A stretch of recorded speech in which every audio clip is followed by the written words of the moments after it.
Que ferais-tu si du jour au lendemain, ton quotidien s'arrêtait?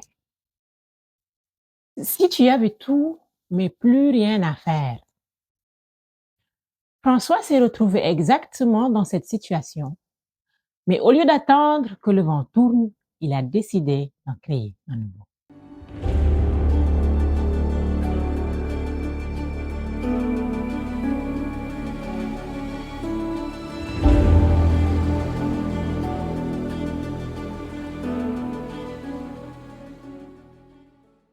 Alors, François, si quelqu'un arrive par hasard sur notre vidéo et se dit, mais c'est qui parle? Qu'est-ce que tu peux lui dire sur toi? Merci Tina, merci Christina Kama. Je dirais tout simplement que je m'appelle François Emmanuel C. Faye. Voilà, je suis d'origine sérère, habitant la commune qui s'appelle Tchadjaï, à côté de Mbou, plus précisément à côté de Sandiara, que tout le monde le connaît, pas loin de Diagagnan, le village du président de la République. Et je suis conseiller technique dans une entreprise de la place, expert en management de la qualité et auditeur, certificateur et fondateur du cabinet Quality Management, dit CQM. Voilà. Qu'est-ce qui a mené à la création de ton cabinet? Parce que c'était la raison pour laquelle je voulais. Mon podcast tourne autour de. En fait, je veux que les gens qui ont une idée derrière la tête puissent passer à un moment donné. Je me dis, à travers la discussion qu'on va avoir, peut-être qu'il y a quelque chose qui va faire un déclic chez eux et qui vont se dire, OK, j'y vais. Donc, comment est-ce que l'idée de la création du cabinet est arrivée? Alors, tu me permettras de revenir sur mon petit parcours qui m'a mené à la création du cabinet et qui pourrait peut-être aider d'aucuns qui n'oseraient pas se lancer dans l'entrepreneuriat. Euh, Vers les années 2012, lorsque je suis rentré de la France, je me suis engagé comme vacataire dans l'enseignement public et comme professeur d'éducation physique et sportive parce que je n'arrivais pas à trouver un emploi. Parallèlement, les week-ends, je m'étais inscrit à l'ISM, une école bien de renommée connue au Sénégal, l'Institut supérieur de management, où je faisais des cours du week-end. Et donc, j'alternais entre la vie professionnelle et la formation continue, je dirais comme ça. Et à chaque fois que je prenais les grandes vacances de l'école, j'en profitais pour aller faire des stages en entreprise. Et donc, durant toutes les vacances scolaires, j'allais faire des stages dans des entreprises et en début d'année, j'arrêtais ces stages et je retournais enseigner. Et j'étais affecté à Kaolack, une des régions du Sénégal. Et donc, ce faisant, au bout de la troisième année, j'ai terminé mon parcours à l'ISM où je poursuivais des études en business administration. Et c'est comme ça qu'à la dernière année, au cours d'un stage, j'ai été confirmé. Et donc, il fallait faire la transition, arrêter l'enseignement et pratiquer le nouveau domaine que j'avais découvert d'ailleurs au cours de ma formation et qui fait même l'objet de notre discussion, c'est la qualité, le management de la qualité. Et donc, c'est comme ça qu'en 2013, j'ai arrêté, j'ai quitté donc l'enseignement pour aller en entreprise dans une société de la place, une société nationale, comme stagiaire et confirmé au bout de 2 semaines en CDD comme assistant qualité. Mhm. Et donc, chemin faisant, je me suis inscrit l'année d'après en MBA, Management, Qualité, Hygiène, Sécurité, Environnement. Et c'est comme ça que le nouveau métier que je venais de découvrir et que j'aimais tant, donc c'est comme ça que j'ai démarré à pratiquer le management de la qualité. Mhm. Et ceci s'est fait lors donc de mon parcours, de ma formation de MBA. J'avais ressenti le besoin de continuer l'enseignement, mais cette fois-ci dans le supérieur.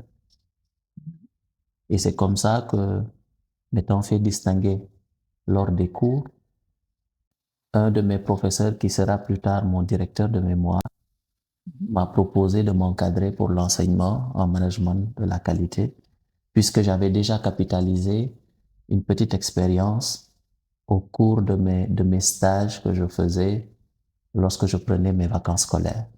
Mhm. Et donc, c'est comme ça que le, l'amour de ce métier est venu, et plus j'avançais, plus je faisais mes recherches, plus je me rendais compte que c'était vraiment mon sacerdoce. Parce que jusque-là, je ne savais pas quoi faire. Jusque-là, j'apprenais, je poursuivais mes études sans trop savoir ce que je voulais réellement faire de ma vie. Mais lorsque Quand tu dis, je m'excuse, quand tu dis jusque-là, ça veut dire que jusqu'à ce que tu commences le stage dans l'entreprise dont tu parles, tu ne savais pas dans quoi tu allais diriger ta carrière, c'est ça? Mais mieux, c'est pas que jusque-là. Quand je dis jusque-là, c'est depuis le bac. C'est depuis le bac, je ne savais pas réellement ce que je voulais faire de ma vie. Mhm. En réalité, on m'avait proposé une série de formations après le bac, Mhm. sans trop comprendre justement ce qu'il en était, ni les débouchés, ni réellement même les modules qui le composaient. Mhm. J'ai choisi d'aller poursuivre mes études en médiation culturelle et communication. Donc, il a fallu plusieurs années après, Mhm. et au cours d'un module que j'ai eu durant un week-end, pour savoir réellement ce que je voulais faire de ma vie. D'accord, parce que ça veut dire que la formation à l'ISM que tu as commencé, c'était pas en qualité. Non, c'était pas en qualité, c'était en business administration. Ah, Et je dans m'excuse, ce, je vais revenir un peu en arrière une fois de temps en temps. c'est ça. Parce qu'en fait, ta question revêt beaucoup d'intérêt, en fait, va susciter beaucoup plus d'intérêt pour ceux qui nous suivent, parce qu'ils verront au final, vous verrez pourquoi je dis rien n'est impossible à qui sait Mhm. attendre. Mhm. Mhm. Mais bon, je voudrais pas aller trop vite. Oui, C'est pourquoi j'ai voulu te ramener depuis mon bac. tu as bien En fait. Mhm. poursuivant même mes études, je me suis rendu compte que j'étudiais sans trop savoir ce que je voulais faire de ma vie. Mhm.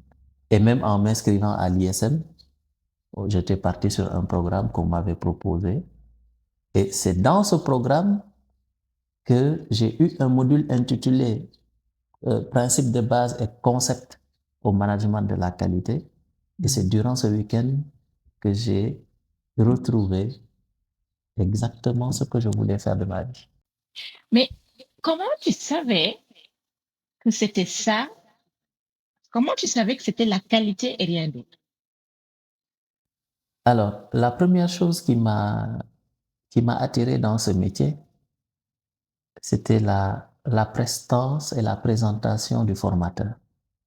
Mhm.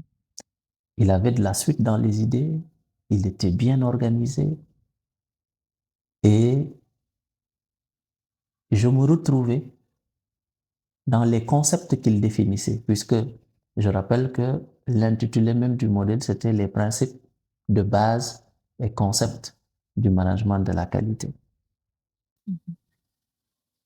Et dans ses explications, il nous faisait comprendre que celui qui manage par la qualité, il doit avoir, au-delà des compétences techniques, d'autres compétences et prédispositions, puisqu'il était amené ou il devait être amené à travailler partout, dans tous les domaines, mais surtout avec les leaders des entreprises, les directions générales. Et il a lié ce métier de manager de la qualité par rapport à la stratégie d'entreprise.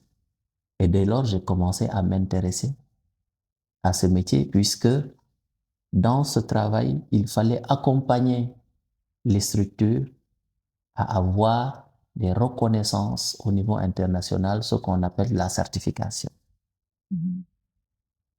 Il fallait, au-delà des dispositions techniques, avoir une aptitude relationnelle. Donc, ce sont ces prédispositions dont je parle qui m'ont le plus poussé d'ailleurs à approfondir justement mes connaissances dans le domaine de la qualité. Et c'est comme si je venais de découvrir justement exactement le métier que je voulais faire depuis le bac, je dis bien.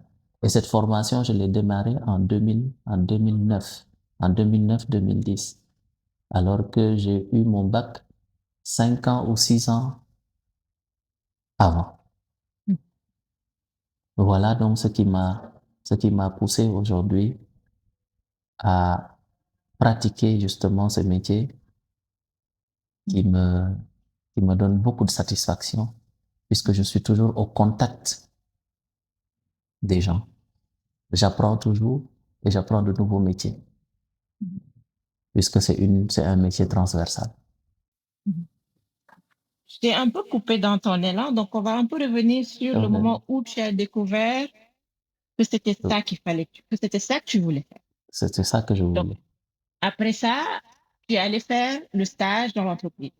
Voilà. Et j'ai été confirmé avec un contrat de CDD et j'ai eu à occuper le poste d'assistant qualité jusqu'en 2016, période à laquelle euh, le, le directeur général d'alors m'avait proposé de monter en puissance et de prendre un projet toujours lié à la démarche normative, puisque la qualité, ce sont des normes, mais dans un autre domaine qu'on appelle le management de la sûreté. Donc, c'est tout ce qui est lutte contre la malveillance.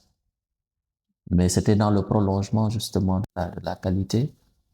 Et la société avait payé pour moi, donc, une certification que j'ai obtenue avec un organisme canadien. C'est l'un des plus grands organismes en certification de personnes. Il s'appelle le PSCB. Et c'est eux qui m'ont certifié comme lead implementor en système de management de la sûreté, qui est devenu aujourd'hui le système de management sûreté et résilience.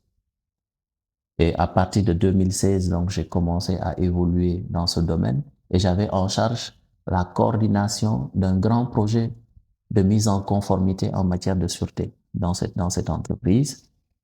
Malheureusement, en 2017, le manager est parti et un nouveau manager est arrivé. Et c'est là où justement ma trajectoire a changé. En tout cas, mon évolution, je dirais plutôt, dans l'entreprise a connu donc des bouleversements, allant même jusqu'à ne plus pratiquer justement ce métier parce qu'il y avait beaucoup d'incompréhension entre ce projet que je manageais et le nouveau manager qui était arrivé. Et c'est là où il y a eu cette rupture, où je suis resté, durant laquelle période je suis resté quand même quelques mois sans travailler, donc sans faire grand-chose. Je dirais que je me tournais un peu les pouces le matin quand j'arrivais dans mon bureau, alors qu'auparavant, j'avais beaucoup d'activités à faire, beaucoup de coordination à faire pour un aussi grand projet. Et du jour au lendemain, donc, je me suis retrouvé à ne plus rien faire. Et c'est là où, justement, le déclic est arrivé. Parce que voyant ma situation, à chaque fois que j'arrivais toute la journée, je n'arrivais pas à faire grand-chose. Je me suis dit, une voix me disait, et si tu essayais l'enseignement? Et si tu essayais à partir de l'enseignement même, de commencer à faire de la consultance, puisque maintenant tu as du temps. Et donc j'ai transformé, je dirais pas que c'est une menace, mais cette situation désavantageuse en une opportunité. Parce que tout simplement, je voulais pas me tourner les pouces à ne rien faire ou passer du matin au soir à ne pas être productif. Et c'est comme ça que je me suis davantage lancé dans la formation, dans toutes les écoles, pratiquement les grandes écoles de formation de Dakar. Et ça m'a permis d'aller à la rencontre des étudiants, de leur transférer mes connaissances, de leur transmettre mes connaissances, mais aussi d'en faire autant. Et je suis rentré dans la recherche, et ce qui m'a valu beaucoup de satisfaction, ce qui m'a valu beaucoup une belle expertise, l'approfondissement de mon expertise. Et au fur et à mesure, on me recommandait à aller former, intervenir dans des entreprises de la place. Donc, des écoles de formation, je suis passé donc à formateur en entreprise. Et c'est comme ça un jour où une autre proposition est arrivée, donc pour me proposer une mission que je devais faire à Djibouti. À Djibouti. Et donc, c'est en 2018 que la transformation véritable est arrivée, puisque l'expert avec qui je travaillais dans le projet de sûreté m'a contacté pour me proposer une collaboration de 15 jours à Djibouti. Et donc, c'est comme ça que j'ai pris mes congés, je me suis organisé et je suis allé à Djibouti. Alors, avant d'y aller, justement, parce que c'est ça l'objet de la question, il fallait formaliser mon activité. Ah, Puisque c'est ça que je me jusque-là, disais. Je me disais, le cabinet a commencé quand? justement, le déclic du cabinet, la création du cabinet, a, du moins, le cabinet a été créé suite à cette proposition de mission d'aller à Djibouti. D'accord. Mais jusque-là, je travaillais personnellement, disons de façon individuelle. Mais jusqu'au moment où l'expert avec qui je travaillais m'a proposé cette collaboration de 15 jours, l'entreprise en question m'a demandé les références de mon cabinet. Et c'est en ce moment que je leur ai dit, moi je travaille en freelance. Et ils me disent non, nous ne pouvons pas travailler dans ce cadre-là. Il va falloir que vous vous formalisiez. Et donc, en l'espace de 48-72 heures, j'ai créé le cabinet Quality Management Ça veut dire qu'avant cette collaboration, tu faisais des mandats, mais en tant que freelance. en tant que freelance. Mais pour aller chercher ces mandats-là, comment ça se faisait? C'était, Comment tu c'était du arrivais bouche à à, avoir ces contrats? Hein? c'était du bouche à oreille. C'est-à-dire, jusqu'en 2018, avant la création, Mhm. je m'étais quand même fait un nom dans les écoles de formation de la place parce que, tiens-toi bien, j'intervenais dans 8 établissements de la place et les plus grands, parmi lesquels l'Université catholique de l'Afrique de l'Ouest, l'UCAO, l'institution Sainte-Jeanne d'Arc, post-bac, Mhm. le CESAC, où j'étais professeur associé en management de la qualité, de l'ISM, de l'ISE, l'Institut supérieur des sciences de l'environnement de l'Université Cheikh Anta Diop, où donc je donnais un cours, un module en management de la qualité, de l'IAM, l'Institut de management africain de management. Et donc, et même mon évolution dans l'intervention de ces établissements s'est fait de bouche à oreille.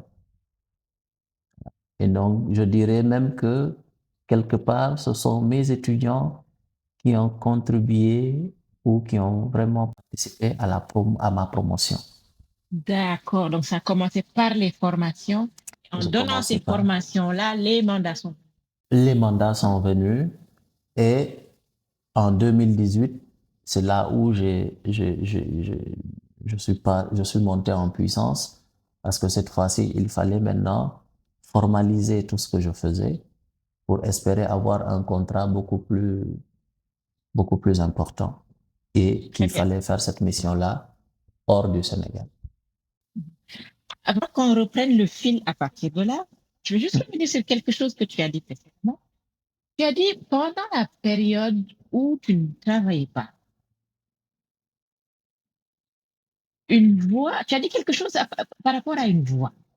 Mhm. Qu'est-ce que tu veux dire par là? Durant cette période, je me retrouvais seul dans mon bureau et je dirais que je réfléchissais beaucoup, je méditais. Et parce que c'était la routine chez moi, c'est tous les jours, j'arrive au bureau à 7h30, à 16h30, je repartais, je faisais pas grand-chose. Et là, j'avais laissé de la place à la méditation, à la réflexion, à la recherche d'autres opportunités, en fait. Voilà. Et c'est comme si c'était une voix intérieure, justement, qui me disait, et si tu allais faire autre chose, que tu as déjà démarré à d'autres niveaux, à un niveau inférieur, mais que tu pourrais malheureusement faire au niveau supérieur. Parce que je rappelle que dès que j'ai terminé ma formation de MBA en QHSE, j'ai été encadré par mon professeur pour l'enseignement. Mais ça, je l'avais démarré timidement. Et justement, cette période-là a coïncidé avec cette, ce déchargement de portefeuille que j'avais au niveau donc, de mon entreprise. Et donc, c'est comme s'il fallait justement occuper le temps, ce temps vide et valoriser cela. Et donc, c'est comme ça que c'est arrivé dans la réflexion. Et comme je dis dans la méditation, voilà, quelque chose me disait, et si tu allais faire quelque chose, au lieu de rester là à regarder ou à être enfermé entre quatre murs. Et donc, c'est là où le déclic s'est fait et je me suis lancé dans l'enseignement. Voilà. Et ce qui allait très, très, très vite d'ailleurs. Hmm. Très Voilà. vite, c'est-à-dire, tu t'attendais pas à Ah, ce que ça aille aussi vite? non, je m'attendais pas à ce que ça aille aussi vite parce que très rapidement, j'ai commencé avec l'institution Sainte-Jeanne d'Arc au poste bac. Mhm. Et au bout de, je dirais pas 6 mois, mais au bout d'une année, j'avais pratiquement, ou j'intervenais pratiquement dans toutes les grandes écoles de la place. Voilà. Et mon objectif, c'était si aujourd'hui je me lance, si aujourd'hui je m'engage dans l'enseignement, comme je l'ai fait à un niveau collège ou de lycée, il faudrait que je fasse parmi, en tout cas, il faudrait que je fasse partie des meilleurs dans mon domaine. Et puisque j'étais déjà préparé à ça et que j'avais un mentor qui m'accompagnait, effectivement, je m'y suis lancé et je me suis donné à fond dans la recherche. Et c'est ça qui m'a permis, au bout d'un an pratiquement, d'intervenir, d'élargir un peu mon spectre d'intervention au niveau des autres écoles de formation. Ok. Je vais te laisser revenir à la collaboration de Djibouti. On en était là. Oui, et donc j'ai accepté la collaboration avec Djibouti et il fallait faire 2 semaines non-stop hein, où il fallait vraiment travailler, faire une formation sur le nouveau domaine. En plus donc de la qualité que j'avais fait, c'était la sûreté. Donc il fallait former le personnel de cette entreprise djiboutienne donc à les mettre à niveau et à les éprouver un peu dans la pratique de cette norme de sûreté. Et donc je suis parti d'ici, je suis arrivé déjà, les conditions de préparation déjà de cette mission m'ont beaucoup motivé parce qu'ils ont, Ils ont vraiment mis la barre très haute. Et lorsque je suis arrivé sur place, effectivement, j'avais du répondant. En tout cas, j'avais de la matière. J'étais devant des personnes qui en voulaient, qui étaient motivées et qui voulaient en savoir plus par rapport à cette norme que j'avais déjà implémentée 1 an auparavant, en tout cas dans ma société. Et ça a été une belle réussite, une première et une belle réussite avec ces, ces clients. Voilà, ce qui m'a donné encore plus d'idées au retour donc de cette mission au bout de 2 semaines avec bien sûr l'expert avec qui j'ai travaillé ici à Dakar et qui m'a permis donc d'aller faire la formation, de co-animer cette formation à Djibouti avec lui. Voilà.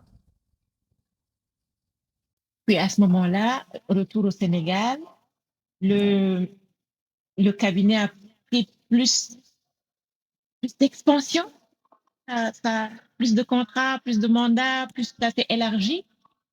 Alors, en 2000, donc c'était en 2018, retour au Sénégal, peut-être que j'avais placé très haute mes ambitions.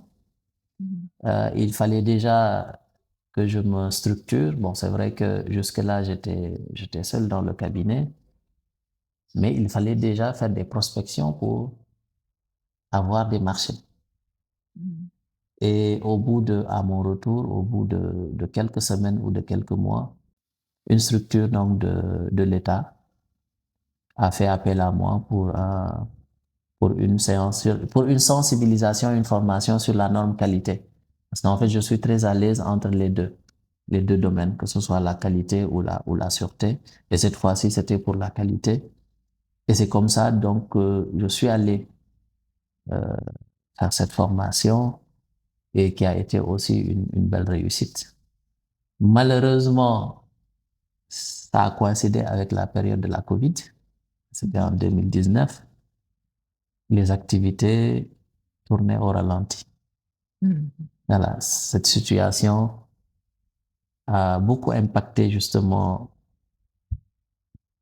mes activités de départ, en tout cas parce qu'au départ c'était vraiment euh, j'étais j'avais vraiment bien démarré les activités aussi bien au niveau local qu'au niveau donc au niveau de certains pays d'Afrique qui avaient même commencé à prendre contact avec moi sur ce domaine bien précis. Et donc, durant toute cette période, jusqu'en 2021, l'activité était un peu en berne. J'ai pas pu beaucoup développer d'activité, mais j'ai continué à assurer les formations. Et cette fois-ci, ce n'était plus en présentiel, mais les formations se faisaient en ligne avec les écoles de formation. Et ça m'a permis donc de maintenir toujours euh, le niveau et de me mettre à jour dans le cadre de la recherche parce que c'est un métier qui évolue vite aussi. Voilà, avec les outils adaptés, etc. Et donc les échanges. Et parallèlement, j'ai pu passer justement mon examen d'auditeur certificateur durant la période que j'ai réussi. Et c'est en ce moment que j'ai été inscrit à l'ordre des auditeurs certifiés qui se trouve à Londres, qu'on appelle IRCA. Voilà. Donc, j'ai été enregistré dans cet ordre comme auditeur certificateur. Et par la suite, l'organisme de certification AFNOR a contractualisé avec moi pour que je puisse être un de leurs auditeurs certificateurs. Mais ça, après, c'est deux domaines différents. Là, c'était plus la partie cabinet et c'est ajouté à cette partie cabinet un profil d'auditeur, mais que je ne faisais pas pour le compte du cabinet, mais plutôt pour le compte d'un organisme certificateur étranger, en l'occurrence AFNOR, qui est un organisme français. Et donc, les activités du cabinet ont redémarré réellement, véritablement en début 2021. Voilà. Et au fur et à mesure que le cabinet grandit, c'est toujours du bouche à oreille qui fait que tu obtiens des toujours. Oui, parce que j'avais fait un choix. Il y avait deux possibilités pour moi, soit démarrer en intégrant les réseaux sociaux, en développant un site internet pour me faire connaître, ou tout simplement me faire connaître à partir de mes compétences et donc de bouche à oreille. Il fallait faire un choix. Et j'ai fait un pari, j'ai dit, je vais quand même laisser le temps de développer tout ce qui est outils de promotion et autres, digitalisation et autres. Et je vais me consacrer à ce métier. Et je veux me prouver à moi-même que je peux y arriver sans pour autant être porté par un médium quelconque ou par un canal de communication quelconque. Et je me suis donné les moyens de travailler dur, mais surtout d'assurer des prestations de qualité auprès de mes clients. Et c'est ça qui m'a valu justement ces recommandations de bouche à oreille, parce que tout simplement, à chaque fois que je terminais, ou avant même que je ne termine une mission, j'étais déjà contacté par un autre client et qui donnait comme référence en fait le client avec qui je travaillais déjà. Donc c'est comme ça que j'ai pris le risque le pari du mois, de me faire connaître à travers le bouche à oreille. Et d'ailleurs, la petite anecdote, c'est que jusqu'ici, j'ai pas encore de site internet. Le cabinet n'a pas encore de site. Par contre, il a un compte LinkedIn, mais il n'a pas d'autre compte ni de site, ni un autre outil de promotion qui lui permet aujourd'hui de. Mais j'assure aujourd'hui et je sais qu'aujourd'hui que nous sommes bien référencés au niveau national puisque nous accompagnons quand même de très grandes structures dans ce pays à obtenir justement des reconnaissances au niveau de leurs organisations. Et dans tout ce processus de l'arrêt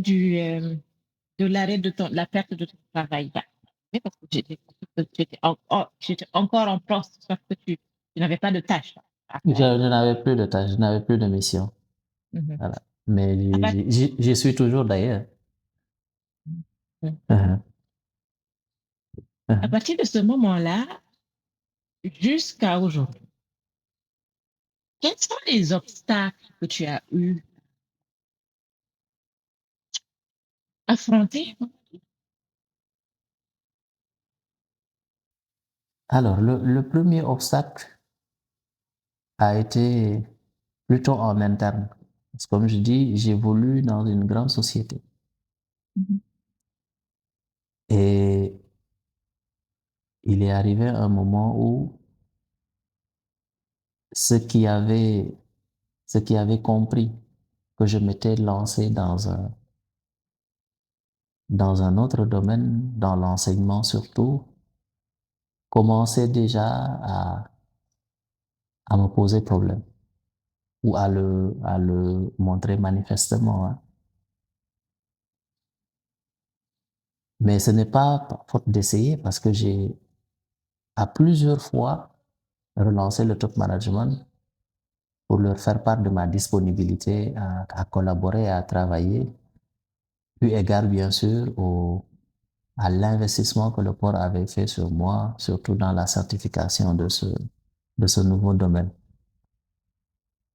Mais étant donné que je n'avais pas de réponse ou une suite favorable par rapport à ma requête, j'ai décidé tout simplement d'aller partager mon savoir à d'autres, aux étudiants, mais aussi aux autres structures qui en avaient besoin, aussi bien dans le domaine de la qualité que dans le domaine de la sûreté, mais plus dans le domaine de la qualité, parce que j'avais quand même capitalisé une très belle expérience et ce qui me permettait d'ailleurs de commencer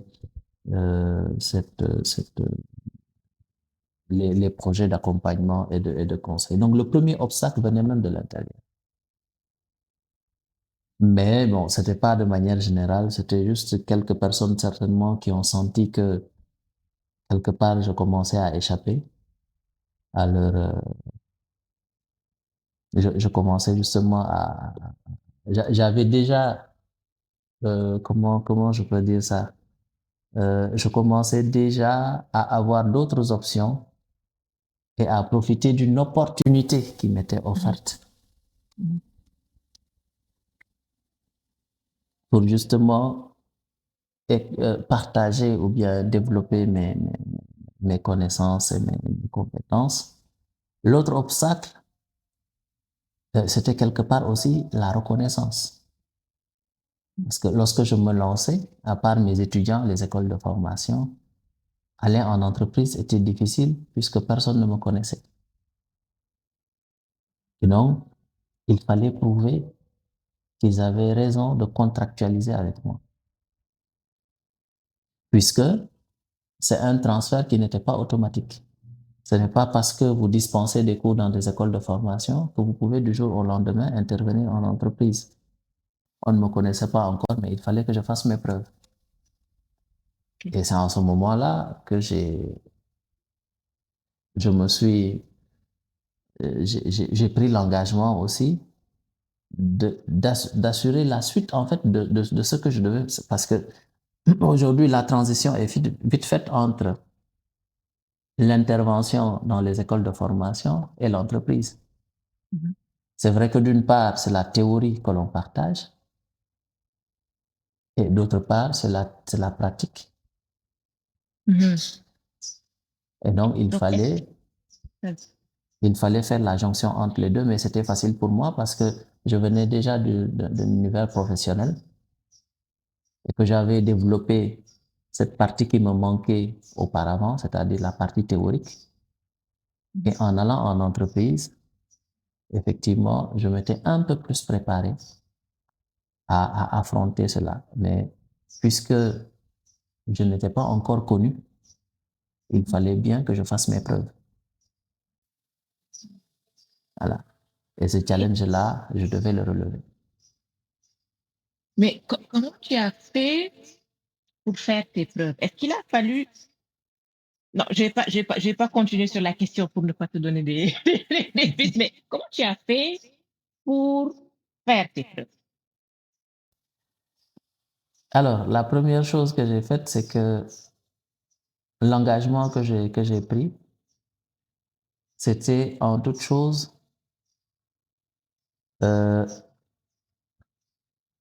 prendre en compte les réels besoins des clients. Et la réussite d'une mission, et que j'ai compris tout le temps, et d'ailleurs c'est ça l'objectif de la qualité. Si aujourd'hui je veux t'accompagner, il faut que je comprenne réellement ce que tu veux. La compréhension du besoin. Mais au-delà des aspects techniques qu'il fallait mettre en valeur, il y a aussi certains aspects qu'il fallait pas occulter, qui peuvent être basiques, mais pour moi qui étaient très importantes, telles que arriver à l'heure, lors des rendez-vous, lors des séances, euh, lors de mes interventions, être le plus pertinent possible en prenant le temps déjà de me documenter sur les activités de mon client. Et comme ça, le rapprochement ou l'accompagnement va se faire non pas de manière théorique, mais de manière pratique. Donc, il fallait un travail en amont qu'il fallait faire.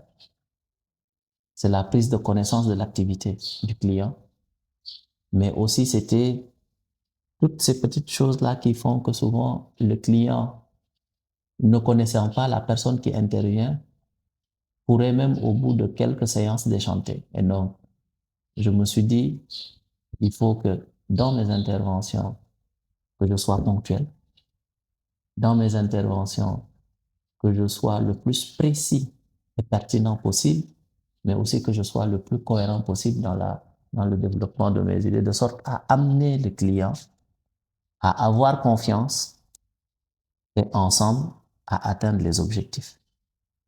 Et donc, c'est un travail qu'il fallait faire au quotidien. C'était des recherches qu'il fallait faire au quotidien. Et c'était cette garantie qu'il fallait avoir auprès du client pour espérer, bien sûr, que celui-ci même te recommande à d'autres et que l'activité puisse continuer. Voilà. Pendant tout ton processus, quel a été le moment le plus difficile? Les moments ou l'un des moments les plus difficiles, ça a été un peu cette période d'hésitation. Parce que entre l'idée d'entreprendre et le fait d'entreprendre, il y a eu quand même un temps de réflexion. Surtout lorsqu'il s'est agi d'apporter une réponse très rapide suite à la proposition de mission qu'on m'avait faite à Djibouti. Et là, ça a été quand même un moment assez difficile parce qu'il fallait peser non seulement le pour et le contre, mais il fallait voir derrière quelle serait la suite de cette mission. Parce qu'en fait, il ne fallait pas faire seulement cette mission et s'arrêter. Il fallait justement travailler à se projeter sur, au retour, qu'est-ce qu'il faut faire? Est-ce qu'il faut dissoudre le cabinet parce que la mission est terminée? Ou fallait-il continuer justement et intégrer tout ce que j'étais en train de faire dans le cabinet? Ça a été un moment, il y a eu un moment d'hésitation, puisque tout simplement n'étant pas aussi expérimenté que ça à l'époque, il fallait quand même prendre des conseils de part et d'autre pour pouvoir au final analyser et décider. D'autres moments difficiles au cours de cette période, de ces dernières années, ça a été un peu quelque part, et même si ça arrive souvent, c'est la survie du cabinet, la suite du cabinet. Ça aussi, compte tenu du contexte actuel, compte tenu de la concurrence, compte tenu de l'internalisation de ces métiers-là, qui font qu'aujourd'hui, quand certaines entreprises l'internalisent, ils n'ont plus besoin de l'appui de consultants. Donc, c'est aujourd'hui, par moment, je me projetais en disant, mais qu'est-ce que ce cabinet va-t-il devenir? Est-ce que je vais continuer justement à faire ce conseil? Mais ce dont je suis toujours sûr, c'est que c'est un métier que j'ai découvert et que j'ai voulu et que je veux faire et je suis disposé à le faire jusqu'à la fin. Et donc ça aussi, ça a été des moments où ça arrive que ce soit vraiment des moments difficiles. Mais aussi, des difficultés ne manquent pas, surtout dans la relation qu'on a avec les clients, les entreprises, parce que certains, dans le déroulement même de ces missions, ont du mal à accepter le changement. C'est quelque chose de très important. C'est des pratiques qu'ils ont eues depuis des années et que nous travaillons en fait à faire évoluer. Mais ce n'est pas toujours facile.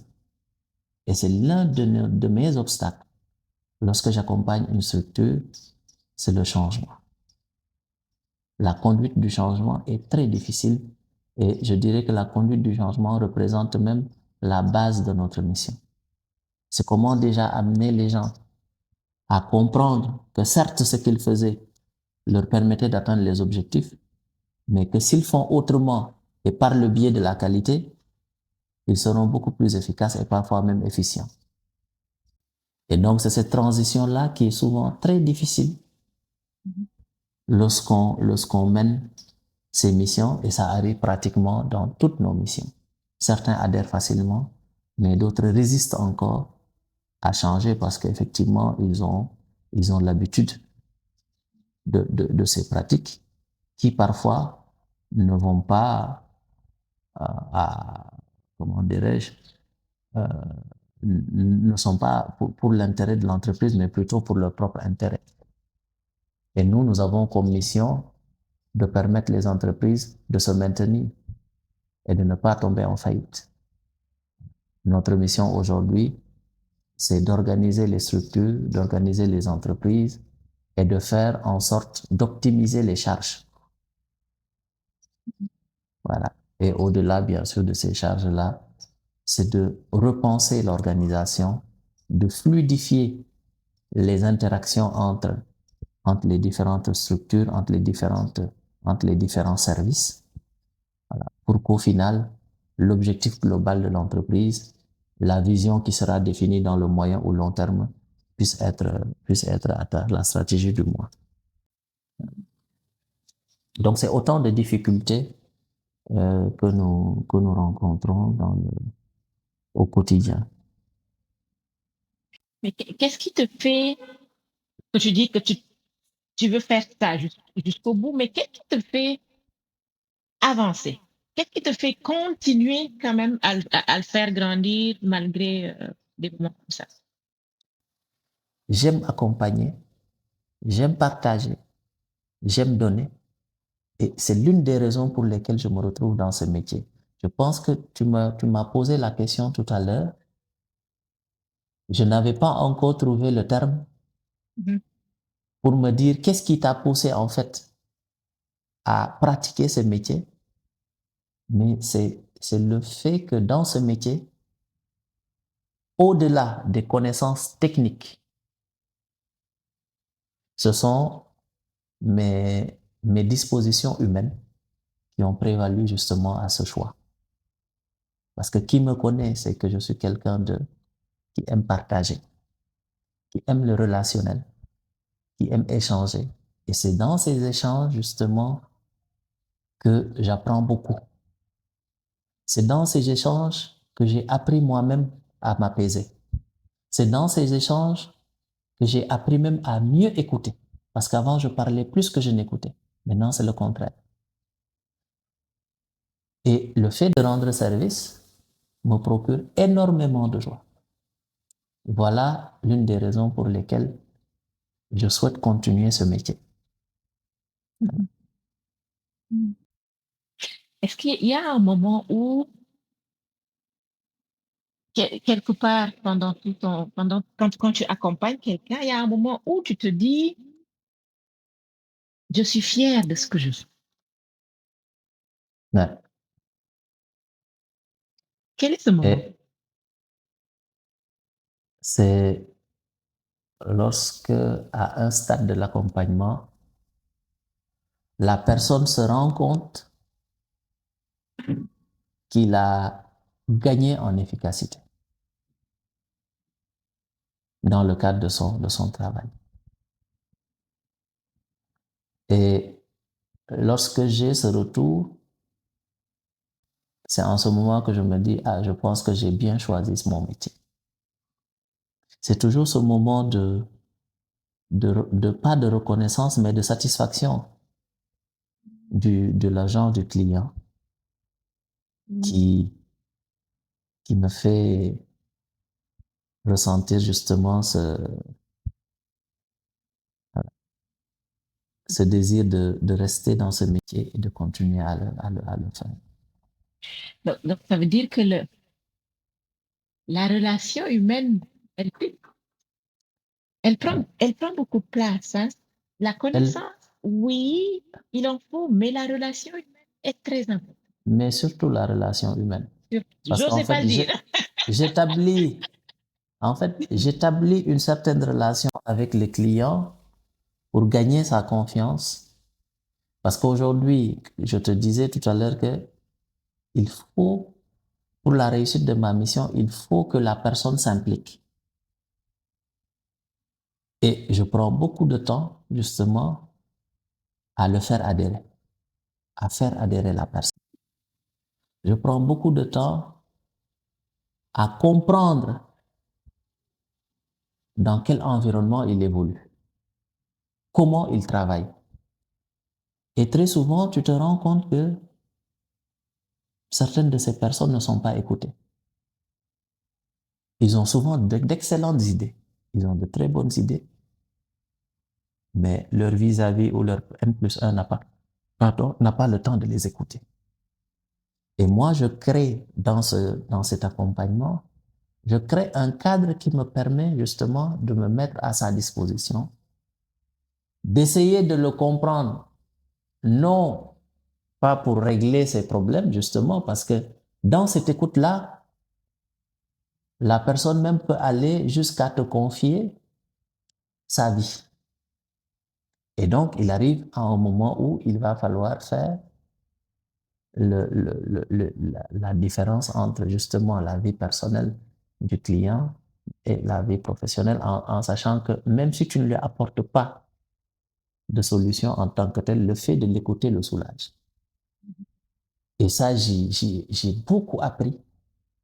J'ai beaucoup appris dans ce métier. Et j'ai l'habitude de dire à mes étudiants que celui qui n'aime pas ou qui n'a pas les prédispositions pour écouter les gens, celui qui n'aime pas les gens, celui qui n'aime pas le relationnel, qu'il ne fasse pas de la qualité.